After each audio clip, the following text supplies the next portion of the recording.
Hello and welcome to Adam Answers Anything. Uh, not because I know everything, but because I love conversation and I love wrestling with difficult questions. The title is just alliteration because I like alliteration. The full title is Adam Answers Absolutely Anything at All.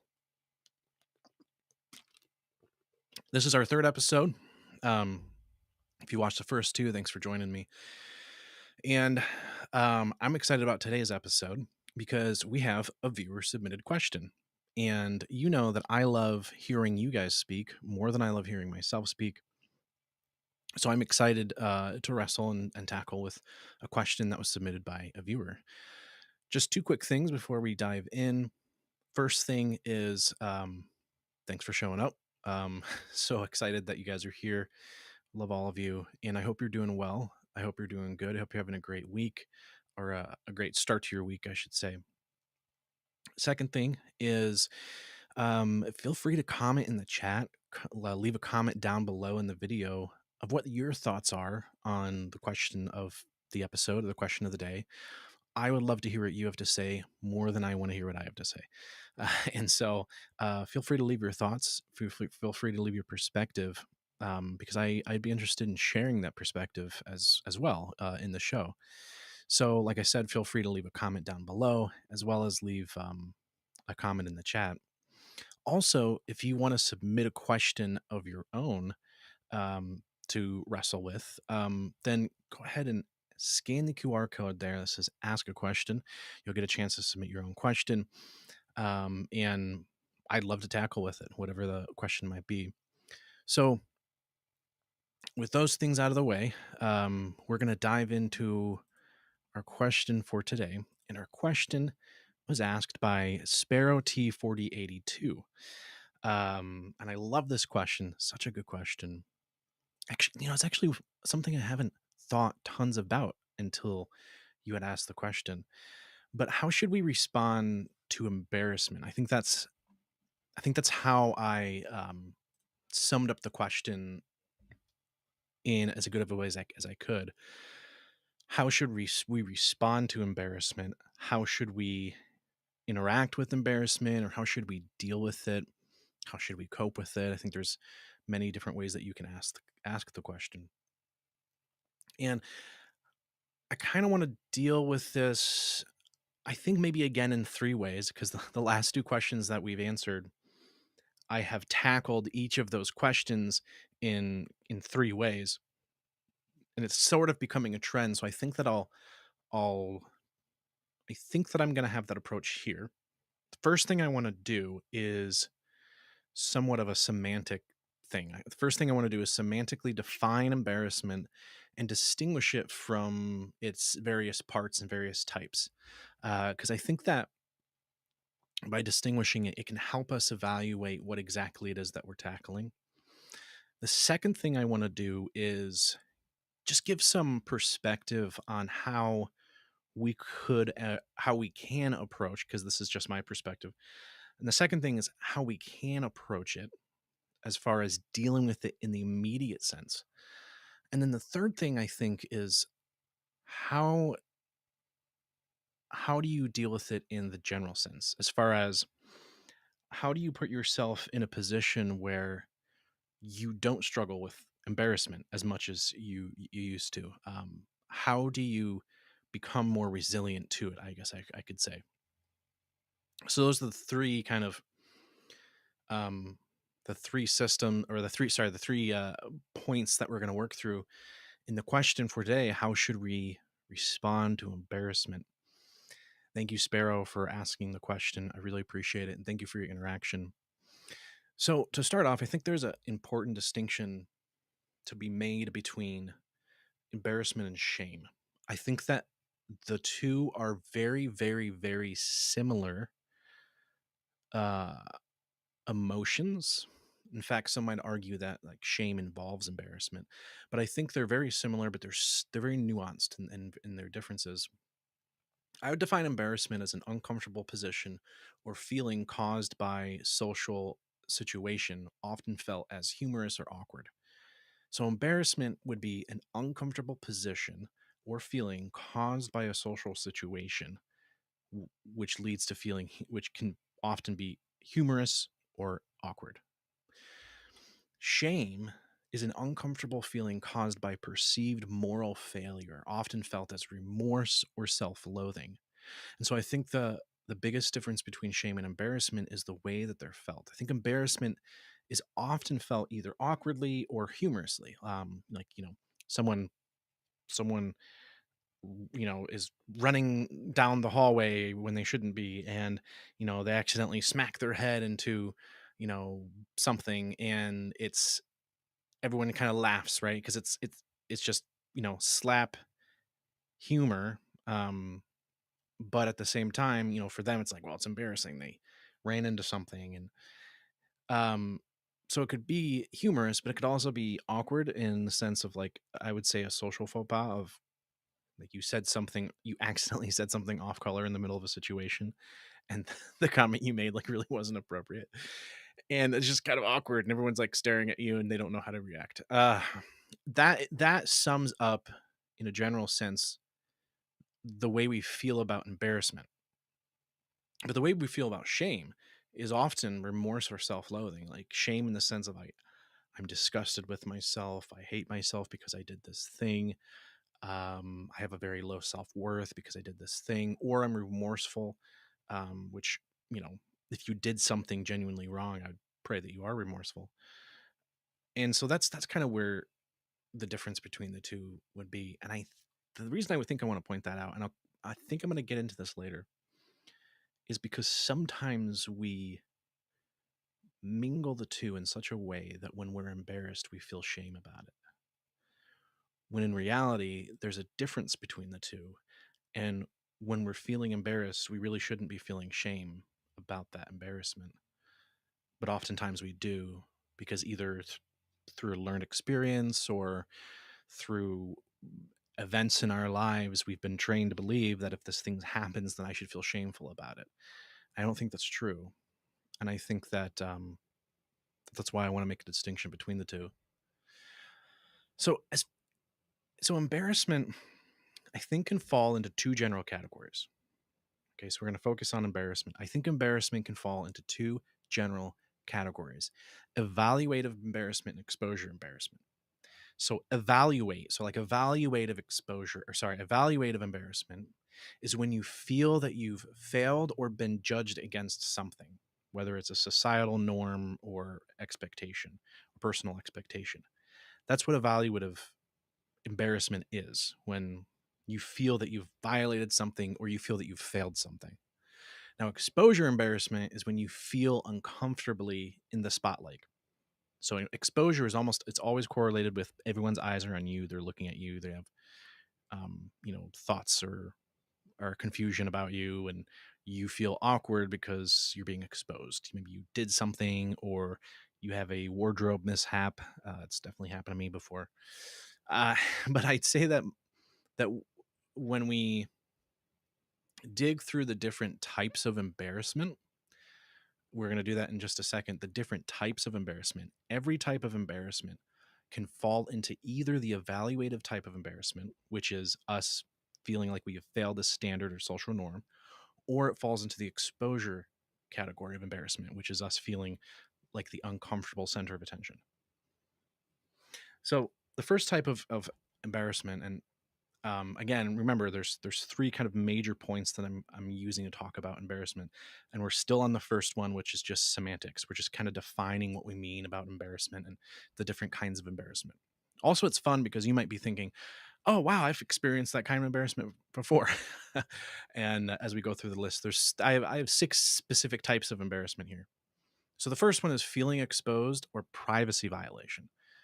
Um, that's along the lines of when you have a wardrobe mishap, or when you maybe make an uncomfortable noise in a public setting and everyone just looks at you, or when you say something and the exact moment that you say the thing, everyone's just dead silent. And as a result, everyone just kind of looks at you. Um, and so it's the embarrassment that we feel when we feel like our private space has been like intruded upon. So for like example, if it's like a secret about myself that I've told someone and everyone suddenly knows about it, like I feel embarrassed because I wasn't expecting everyone to know that. Um, that's what we mean by privacy violation. The second is mistake or mishap or lacking of a skill. So I remember when I was younger, this is, oh my goodness, this was probably 12 years ago. I I was working for a friend's dad for the summer. So a friend of mine, her dad was a contractor, and when I came home for the summer, I was going to work part time for him. And I remember he had us pouring concrete, and he had wheelbarrows, and we'd fill the wheelbarrow with concrete, and we'd walk it over to the place and just kind of dump it and whatever. And for some reason, I had the hardest time keeping this wheelbarrow steady when it had tons of concrete in it. And I'm uh, I'm running up this ramp, and suddenly the whole thing just like tips over, and all the concrete spills out onto the ground. And I felt so embarrassed because I knew that I had a limitation, and I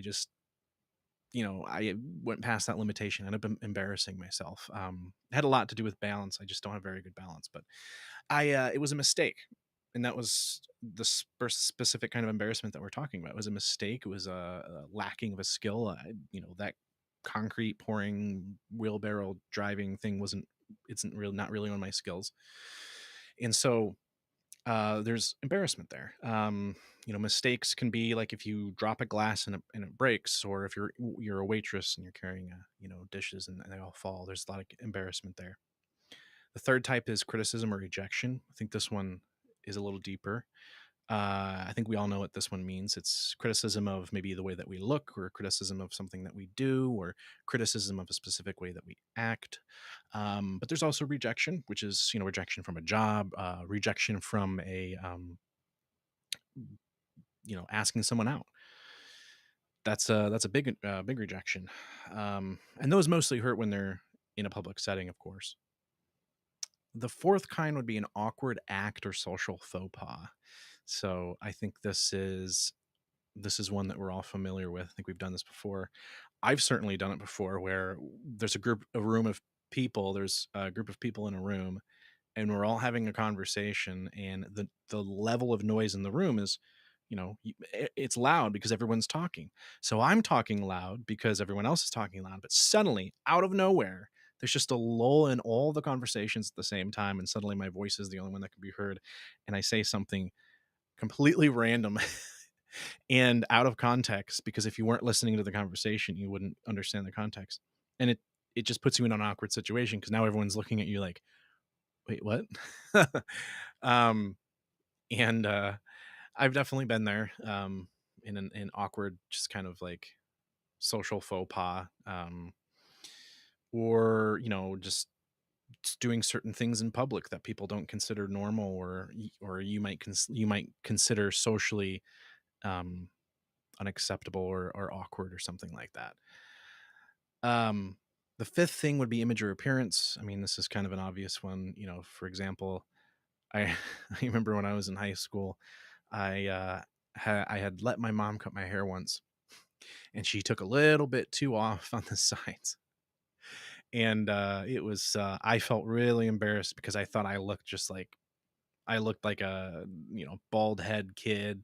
I was in high school, right? So I wanted a cool haircut. I wanted to be cool. All the kids like me, but I just thought I looked like the goofiest kid in the class with this haircut that my mom had done.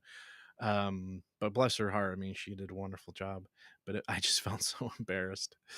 Um, or maybe it's maybe you have mismatching socks, or maybe you're in public, because this has certainly happened to me before. You're in public and you miscalculate the tightness of your pants when you bend over to pick a pencil that had fallen on the ground, and there's just one long rip in the hole. Suddenly your pants are destroyed. That's happened to me before. um so that's appearance or image. That's the fifth type of embarrassment. The sixth is more just, I guess, situational. Like, if you were to walk in on your friend and they weren't doing anything troublesome, but it looked like they were, it's awkward because it's an awkward situation because you're walking in and you see them like, whatever it is that they're doing, and you're like, what are you doing? And they know that you just happened to catch them at the wrong time, and so um it's just awkward. But that's what we mean by situational awkwardness.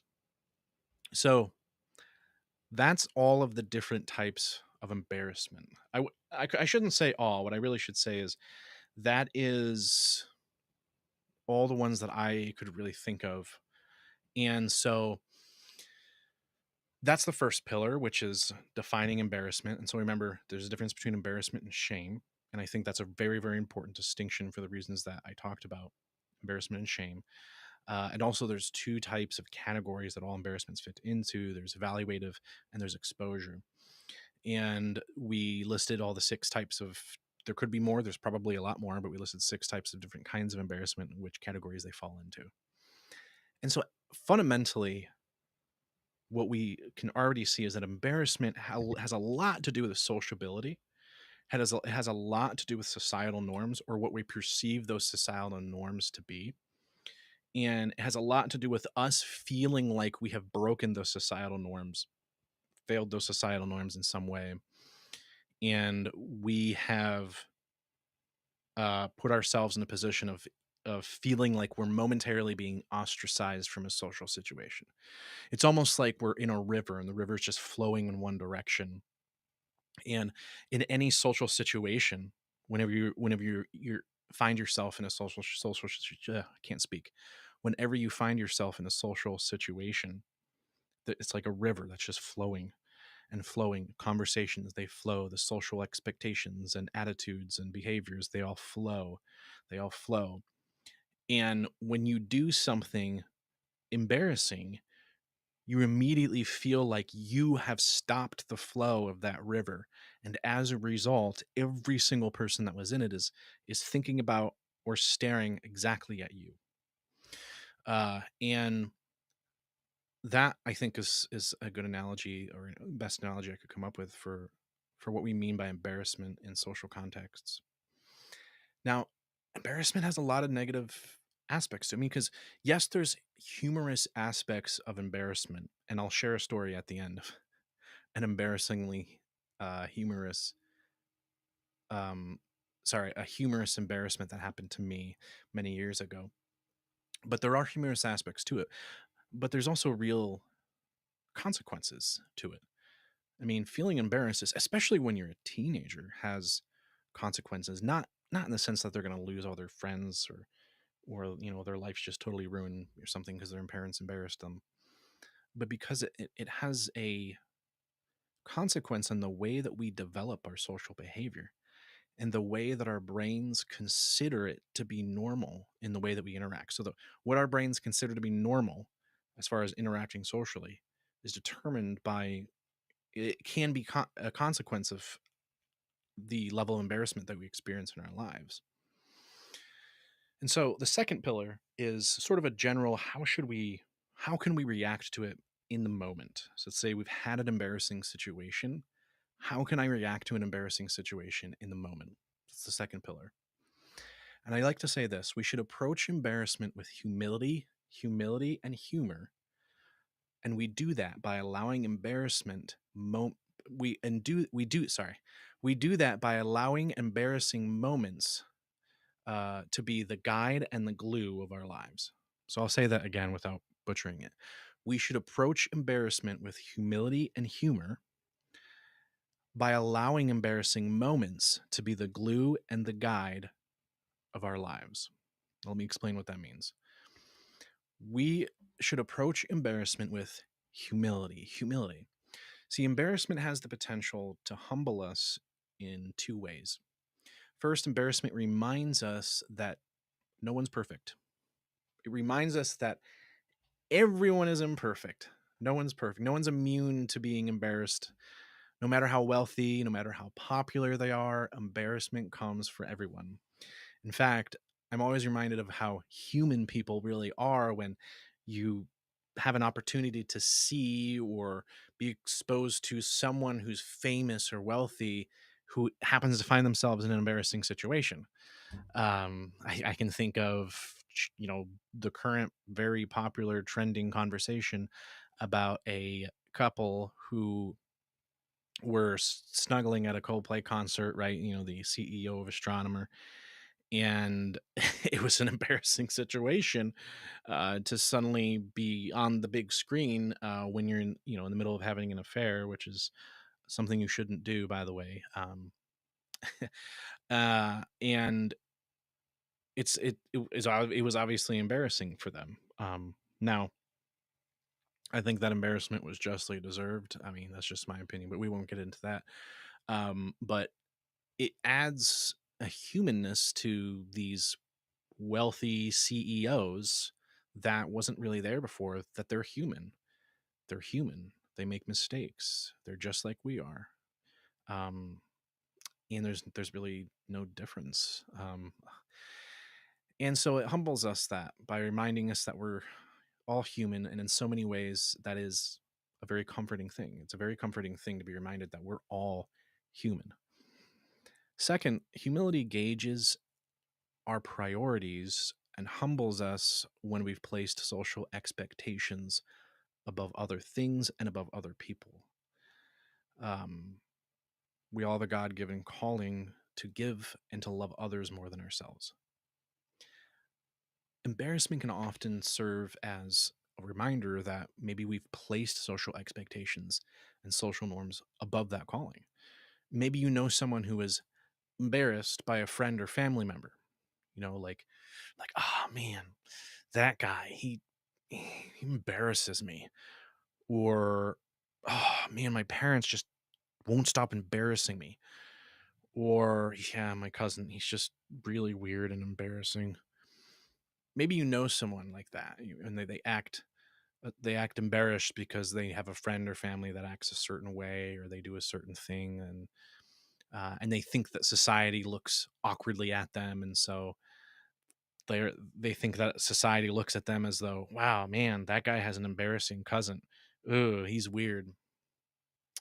See, if we allow God to open our hearts and show us our weaknesses, we can use embarrassment, see, to show us that we prioritize social perception more than we do other people. I mean, it reveals our selfishness and our pride to ourselves. Um, and it's helpful for people around you too, because other people can notice this sort of pretentious embarrassment that you feel, and point and say, "Hey, like, you saying you feel embarrassed about this person, or you feel embarrassed about your friend?"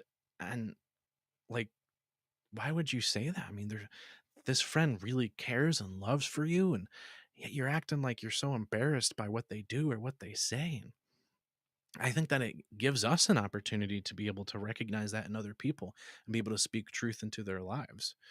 Um, when they might be treating someone kind of with ill contempt because they feel like they're embarrassed by what they do or say, even though it might not necessarily be true. It's just their perception of social norms. So I think so. That's what we mean by humility. So that's humility, humor, guide, and glue. So the second part of that is humor. So we should approach embarrassment with humility and humor. Humor, I think, is more of kind of an obvious one, because humor, I think, brings people together in many ways, more ways than one. And embarrassment can serve as one of those driving factors for humor, especially when it's just a faux pas that you later look back upon and you can smile and just laugh because it was such you realize how funny of a situation it is. Many of those have happened in my life, and they have become stories that I can tell and share with other people, and we can laugh together at these comical stories, these humorous stories, and that humor will bring us closer together in friendship and relationship. So I actually do think that embarrassment has a very powerful that humorous aspect of it, at least, has a very powerful um, way of bringing people together. Now, I think it depends on the type of embarrassment that we're talking about when we're talking about humor. I think it depends on the type of embarrassment. But I think that it's good to keep that in mind. It's good to keep in mind when we can laugh at ourselves and when we should. I think it's healthy that we can laugh at ourselves. It's healthy when we're at a point where we can do something embarrassing and laugh at ourselves later on.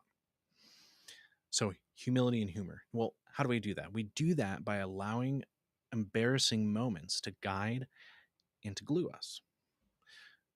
So, to let embarrassing moments guide you means to let embarrassment teach you. Not all embarrassment is preventable. In fact, most of it is not preventable. But some types of embarrassment could certainly be learned from.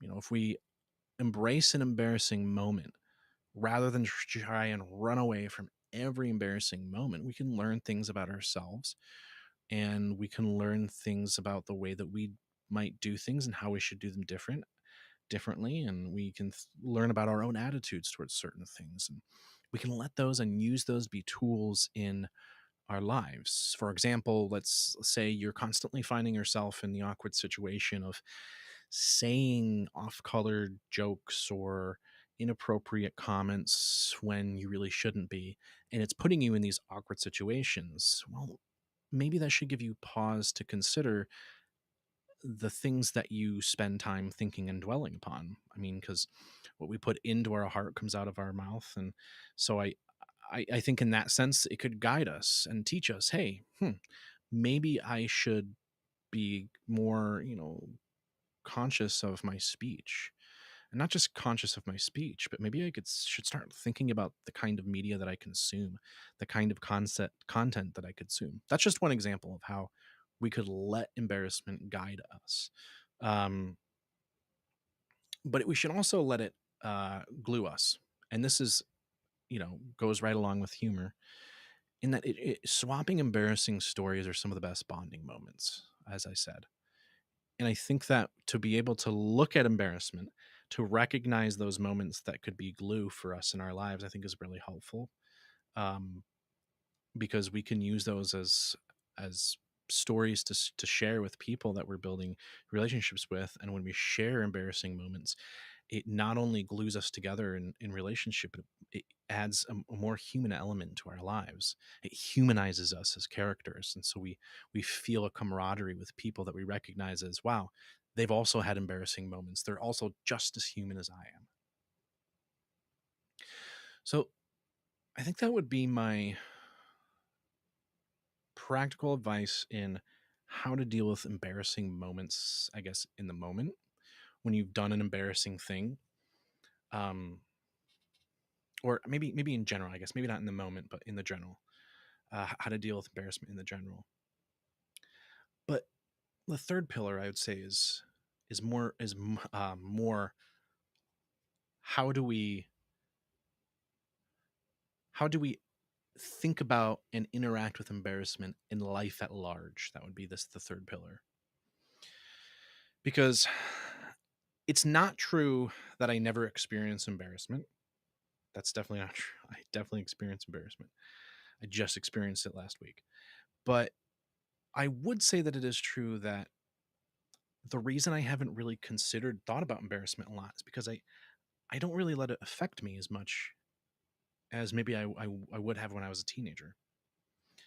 And I think some of the reasons why are, first of all, I'm a very existential person. And what I mean by that is I'm constantly reflecting on how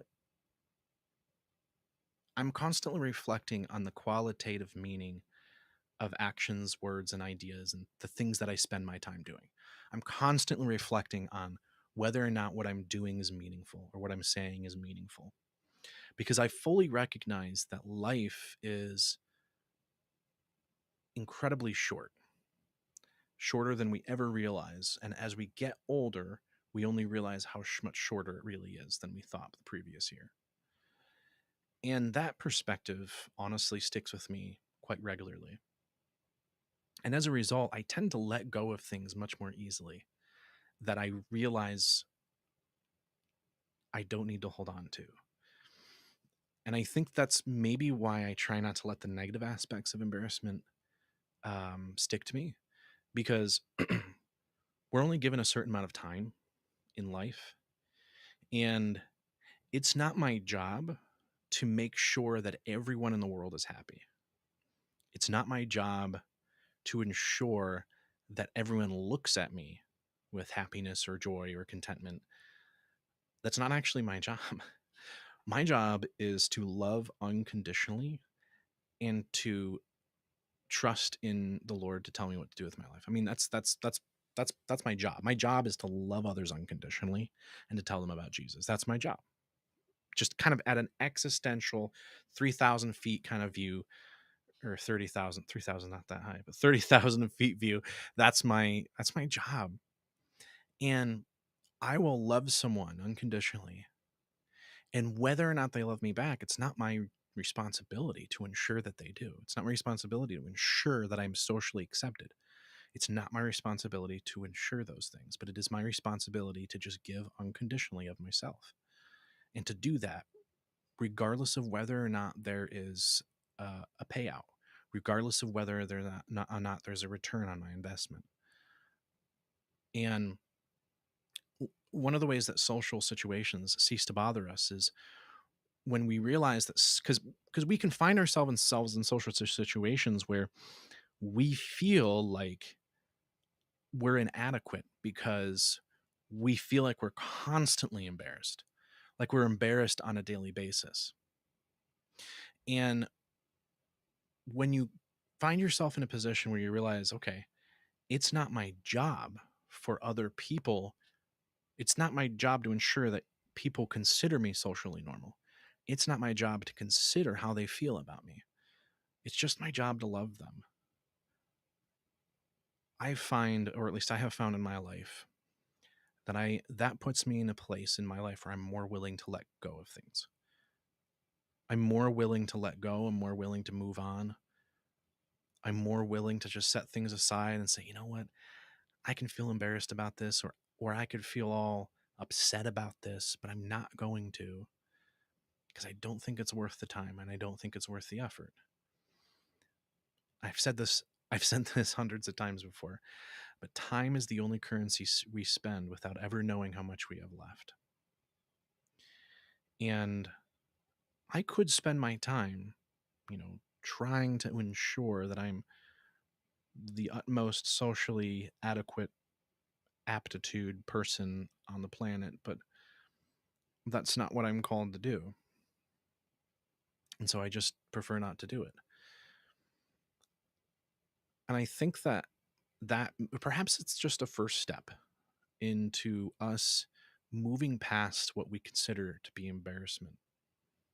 Another aspect of this would maybe be like a second step, would be recognizing the um how relative social norms are.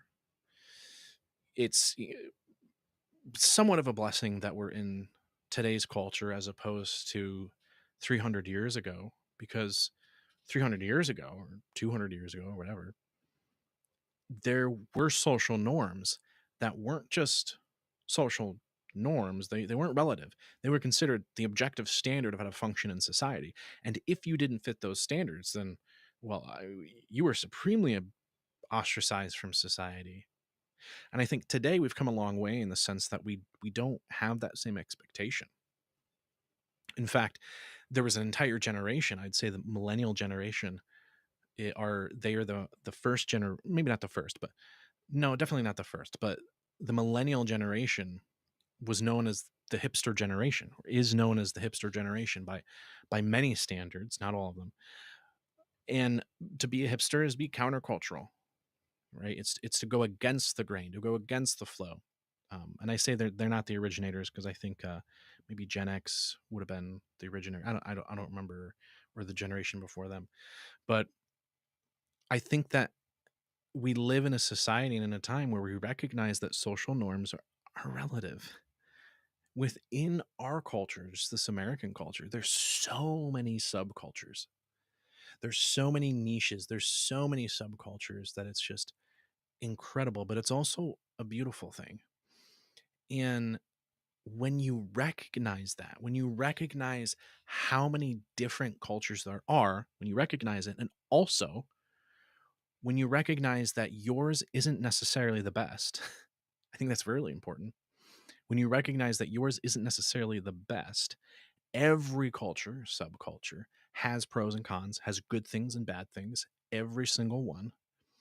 When you recognize that, I think it gives you a humility maybe that you didn't have before. And to you're humble enough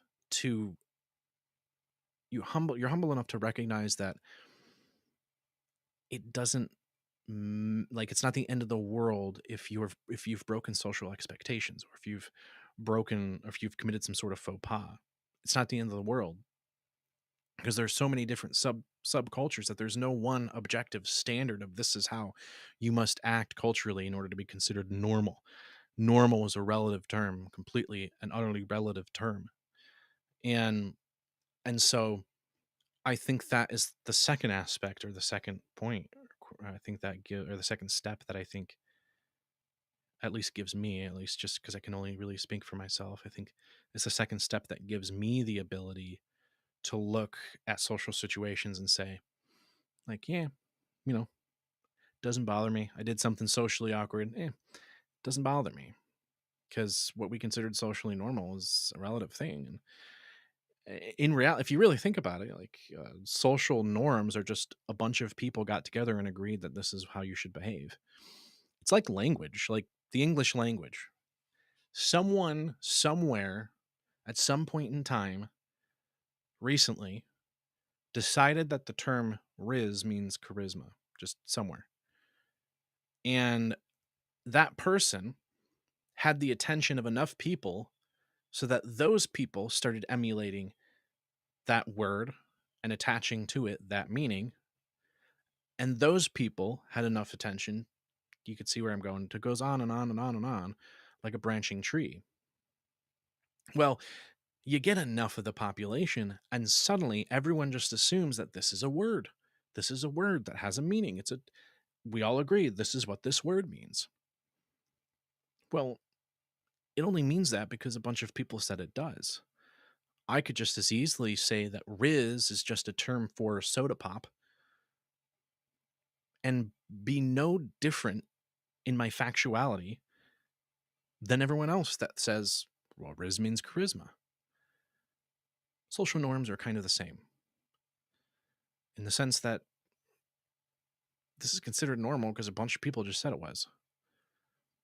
It's considered in American culture, for example, in American society, we have a standard of social space, right? We have our private bubble of space where if you get too close to me and you're a stranger, I'm going to feel uncomfortable because I feel like you're breaking a social standard in America, which is there's our private our zone, right?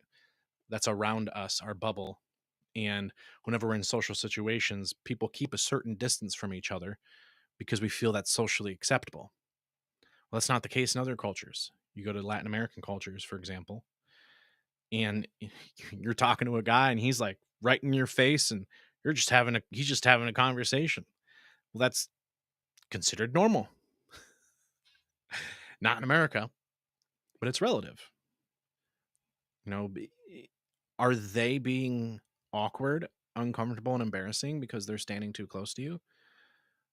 Or are you being awkward, uncomfortable, and embarrassing because you're weirded out by how close they're standing to you? Doesn't matter. And I think that when you have that perspective, again, those two steps, I think that it gives you an easier place to not let embarrassment bother you. It gives you an easier position to walk away from embarrassment feeling no less meaningful or no less valuable. And I think that that is the saddest part about depression, is that in for many people for many people, embarrassment leads them to feelings of isolation. It leads them to feelings of loneliness because they feel like they're being ostracized. It leads them to feelings of low self-worth. And it can also lead them into depression because they feel like they've been rejected by society and they've been rejected by their community. And I think it's very important. Remember, at the very beginning, we distinguished between embarrassment and shame. I think it's really important to keep that distinction in mind because when we feel this embarrassment because we feel like we've been ostracized by culture, we should not feel shame about that because we're not defined by what this cultural norm thinks of us. We're not defined by what they have to say about us. Because remember, we just talked about cultural norms are relative. Cultural norms change and go and come and go and all the time. So we're not defined by cultural norms. Cultural norms don't tell you whether you're worth being loved. They don't tell you whether you're good at something or bad at something or should give up on something. They don't tell you how much you're worth or valuable. But you know who does? You know what does? The Bible. See, unlike social norms, the Bible doesn't change. And you know what's great about that? Is because of what the Bible says. The Bible says that you are loved unconditionally, so much so that the most heartbreaking thing of all of human history occurred when the Father turned his face away from the Son on the cross, and the Son bore upon his shoulders the sin of the world and died for you and me so that we could have a relationship with the Father. That's how much he loves you. You're valuable and you're worth everything that it cost. You are fearfully and wonderfully made. And the Lord knows each and every one of us. That's awesome, right? It's awesome to be told, hey, you're lovable, you're valuable, you're worth everything. I want you, and I want to have a relationship with you, and I want to just lather on that love times 5,000 billion trillion million. Oh, and by the way, my word is the only thing that doesn't change in the history of the entire universe. It's the only thing that doesn't change. Everything changes except that. Except my love for you will never fail. And I think that's why it's important, because what shame wants to do, right? What shame wants to do is it wants to strip you of any worth that you do have. It wants to strip you of any value that you do feel. It wants to strip you of all that. And it wants to tell you, hey, you don't meet up to the standard. Nah, you're not good enough. You should give up. You should go away. You should just give up. Just get rid of everything. Because what shame does is it lies to you and tells you, and again, we're talking about shame in the context of embarrassment here. What shame does is it lies to you and it tells you that that cultural standard is objective, that it is what gives you your value and it is what gives you your worth. That's what shame does. It lies to you and it tells you those things. And those lies manipulate you and they control you and they bring you down, down, down, down on the point of depression and absolute despair. And that's why we have to separate the shame from the embarrassment. And we have to be able to laugh and learn from the embarrassment. And we have to say no to the shame. And we have to cling on to one thing, the only thing that is unchangeable, immovable, that tells us we're worth something, that we're loved beyond comprehension. So those are my thoughts on embarrassment. It's a good question. I really loved wrestling with this one because I don't think about embarrassment a whole lot. um, and so I really appreciate this question, Sparrow. I thank you so much.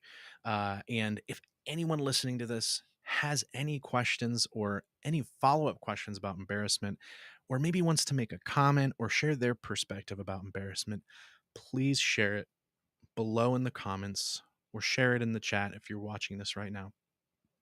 And I would love to share that with everybody else. I would love to share your perspective, especially yours, Sparrow, with everyone else in the show.